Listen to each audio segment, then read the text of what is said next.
ஒரு பாஸ்ட் 2 டேஸாக ஃபோன் எடுக்கும்போதெல்லாம் நான் இந்த போஸ்டர் ரிப்பீட்டேட்டிவாக நானே போய் பார்த்துட்ருக்கேன். இதை பற்றின நியூஸ் வந்துட்டு ஒரு 1 மந்த் ஆகியும் எங்கேயுமே வெளியே வந்த மாதிரியே எனக்கு தெரியலை. அந்த போஸ்ட்டில் ரைட் சைடில் இருக்கவ சுஷ்மிதா நேச்சுரல் பர்த்காக ட்ரை பண்ணி குழந்தையும் நல்லபடியாக பொருந்து ஒரு 1 ஹவர்லேயே குழந்தையோட அம்மா வந்து இறந்துட்டா. சிவியர் பிளட் லாஸ்னால ஷீஸ் நோ மோர் நவ். இந்த கோவிட் டைமில் இருந்தே நேச்சுரல் பர்த் வாட்டர் பர்த் எல்லாம் பூம் ஆக ஸ்டார்ட் ஆச்சு. நானே நிறைய வீடியோஸ் பார்த்துருக்கேன். நிறைய பேர் பார்த்து ட்ரை பண்ணலான்ட்டு நினைக்கிறீங்க.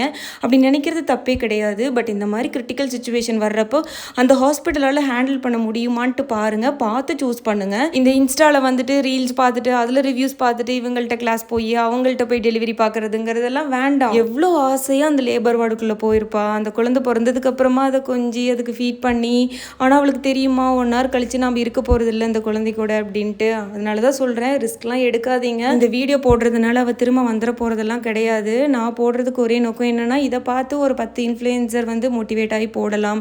அண்ட் ஒரு thousands of womenக்கு இது ரீச் ஆனாலும் எனக்கு ஹாப்பி தான். நான் சொல்கிறது ஒன்று தான், be aware, be safe, be wise in choosing the hospital. Bye.